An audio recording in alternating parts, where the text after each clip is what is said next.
చెప్తానమ్మా. పసుపు ఆరోగ్య ప్రదాయిని. అందుకని ప్రతి ఇంట్లో అన్ని రూపాల్లో వాడుకుంటే మంచిదని మన ఋషులు ఆ విజ్ఞానాన్ని మన భారతీయ ఆచారాలు పెట్టి అందించారు. అవును. కానీ ఇవన్నీ వాడుతున్నాను తప్ప దాని వెనకుండే సైన్స్ మనకు తెలియట్లేదు.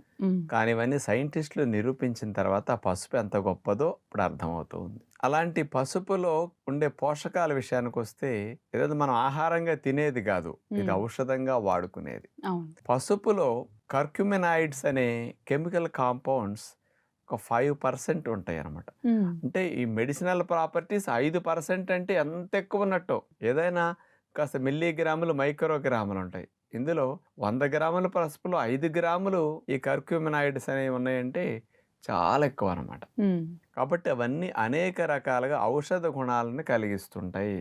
అనేక జబ్బుల్ని తగ్గించడానికి, రాకుండా చేయడానికి, క్రిములు చంపడానికి బాగా ఉపయోగపడుతుంటాయి.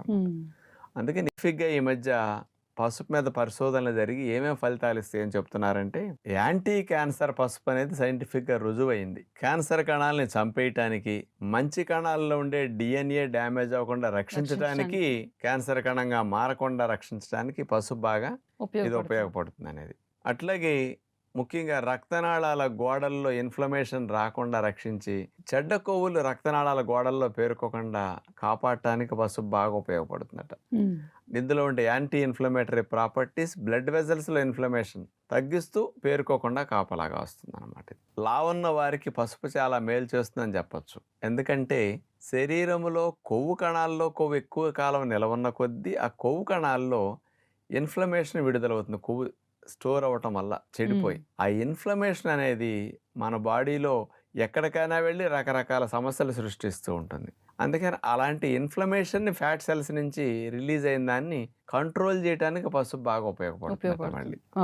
దీనితో పాటు కొంతమంది కీళ్ళ నొప్పులు, జాయింట్స్లో స్వెల్లింగ్ ఉండి జాయింట్స్లో ఇన్ఫ్లమేషన్ ఉండి బాధపడే వారికి మరి పసుపు వాడుకుంటే అలాంటి చోట ఇన్ఫ్లమేషన్ కూడా తగ్గించే గుణం పసుపులో ఉందని సైంటిఫిక్గా ఉందన్నమాట. ఇంకొకటి ఏంటంటే బ్రెయిన్ సెల్స్ని డ్యామేజ్ చేసే టా అనే ప్రోటీన్ బ్రెయిన్ మనం వాడుకున్నప్పుడల్లా కాస్త రిలీజ్ అవుతుంటాయి ఎవ్రీడే వేస్ట్ లాగా. ఆ వేస్ట్ ప్రోటీన్ని తొలగించకపోతే ఆ వేస్ట్ ప్రోటీన్ బ్రెయిన్ సెల్స్కి ఇన్ఫ్లమేషన్ కలిగేటట్టు, నరాలను పాడు చేసేటట్టు, బ్రెయిన్ సెల్స్ కుసించుకుపోయేటట్టు చేస్తాయి అన్నమాట.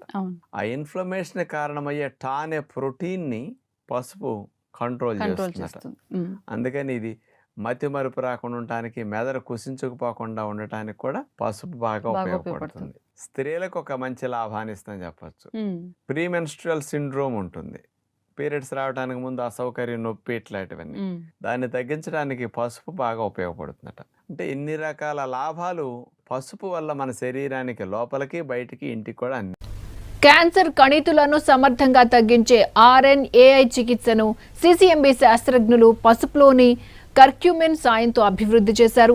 CCMBకి చెందిన డాక్టర్ లేఖా దినేష్ కుమార్, ఆమె బృందం ఈ ఘనత సాధించారు. CSIR NCLలోని పాలిమర్ సైన్స్ అండ్ ఇంజనీరింగ్ విభాగం సాయంతో RNAi మాలిక్యూల్స్ను ఎన్కాప్సులేట్ చేసి నానో కర్క్యూమిన్ స్ట్రక్చర్స్ను అభివృద్ధి చేశారు. సాధారణంగా క్యాన్సర్ బాధితులకు కీమో ఔషధాలను ఇస్తారు, కానీ వాటి వల్ల దుష్ప్రభావాలు చాలా ఎక్కువగా ఉంటాయి. వాటికి బదులుగా RNAi అనే జీన్ సైలెన్సింగ్ విధానంలో క్యాన్సర్కు చికిత్సా విధానాలను కనుగొనడంపై శాస్త్రజ్ఞులు చాలా కాలంగా దృష్టి సారించారు. అయితే RNAi మాలిక్యూల్స్ను సురక్షితంగా, అదే సమయంలో ప్రభావవంతంగా ప్రవేశపెట్టడమే అతిపెద్ద సమస్య. ఆ ఎన్కాప్సులేషన్ సవాల్ను లేఖా బృందం నానో కర్క్యూమిన్ స్ట్రక్చర్స్ ద్వారా అధిగమించింది. ఈ బయో ఔషధం పెద్దపేగు, రొమ్ము క్యాన్సర్ల కణితులను సమర్థంగా తగ్గించగలదని ఎలుకలపై ప్రయోగాల్లో నిరూపితమైనట్టు తెలిపారు. క్యాన్సర్ నిరోధక, వాపు నిరోధక గుణాలు కలిగిన కర్క్యూమిన్ను RNAiతో వాడితే పెద్దపేగు, రొమ్ము క్యాన్సర్ కణితులు తగ్గుతున్నట్టు లేఖ వెల్లడించారు. నానో స్కేల్ జర్నల్లో వీరి పరిశోధన ఫలితాలు ప్రచురితమయ్యాయి. మాన్సి అనేది వలేరియా అనే కుటుంబానికి చెందిన మూలిక. ఈ మొక్క 1 మీటర్ ఎత్తు వరకు పెరుగుతుంది. ఈ మొక్క యొక్క పువ్వులు గంట ఆకారంలో ఉంటాయి. ఈ మూలిక అనేక రకమైన ఔషధ విలువలను కలిగి ఉంటుంది. పురాతన కాలంలో జటామాన్సి పొడిని ప్రధానంగా చర్మ సంరక్షణకి మరియు గర్భాశయ సమస్యల చికిత్సలో ఉపయోగించేవారట. ఈ ఆధునిక జీవన శైలిలో ఒత్తిడి అనేది ప్రతి ఒక్కరికి ఉండే సమస్యే. ఒత్తిడి వలన కలిగే వ్యాధులు కూడా అధికమే. ఒత్తిడిని తగ్గించుకుంటే ఈ సమస్యలను కూడా తగ్గించుకోవచ్చు. ఒత్తిడిని తగ్గించుకోవడానికి మంచి సహాయకారిగా ఉంటుంది జటామాన్సి. జటామాన్సి అడాప్టోజెనిక్ లక్షణాలను కలిగి ఉంటుంది. ఇది ఒత్తిడి మరియు ఆందోళన స్థాయిలను తగ్గిస్తుంది. అంతేకాకుండా పరోక్షంగా జ్ఞాపక శక్తిని మెరుగుపరుస్తుంది. ఎందుకంటే ఒత్తిడి అనేది మెదడు యొక్క పనితీరుకి ఆటంకం కలిగిస్తుంది. జటామాన్సి యొక్క ఉపశమన ప్రభావాలు మెరుగైన నిద్రను కూడా ప్రోత్సహిస్తాయి. దీంట్లో ఫ్రీ రాడికల్స్తో పోరాడే మరియు ఆక్సీకరణ ఒత్తిడి నుండి మెదడు యొక్క కణాలను రక్షించే యాంటీఆక్సిడెంట్లు ఉంటాయి.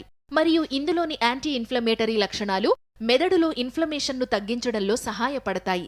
తద్వారా జ్ఞాపక శక్తితో పాటు మెదడు యొక్క పనితీరు కూడా మెరుగుపడుతుంది.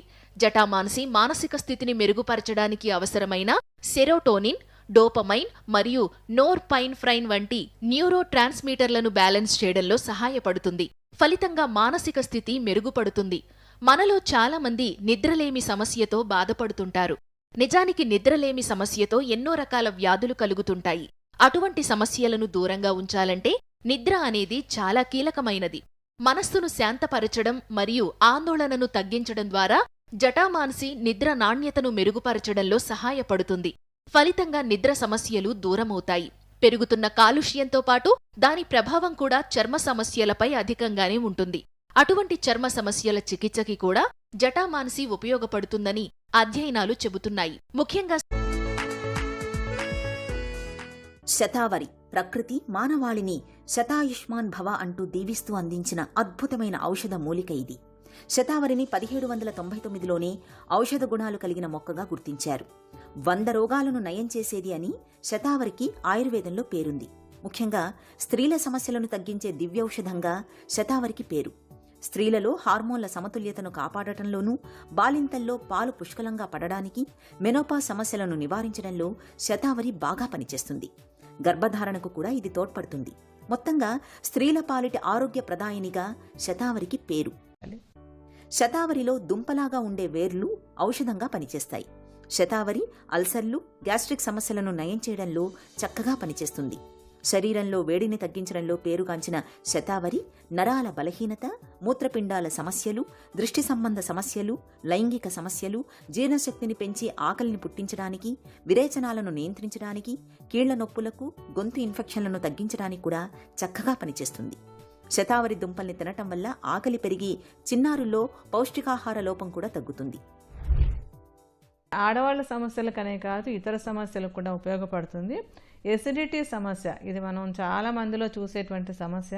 కడుపులో మంట, కడుపులో ఉబ్బరంగా ఉండడం, నోట్లోకి పుల్లటి నీళ్ళు రావడం, ఇలాంటి సమస్య వచ్చినటువంటి వాళ్ళు కూడా శతావరి చక్కటి ఔషధంగా ఉపయోగపడుతుంది.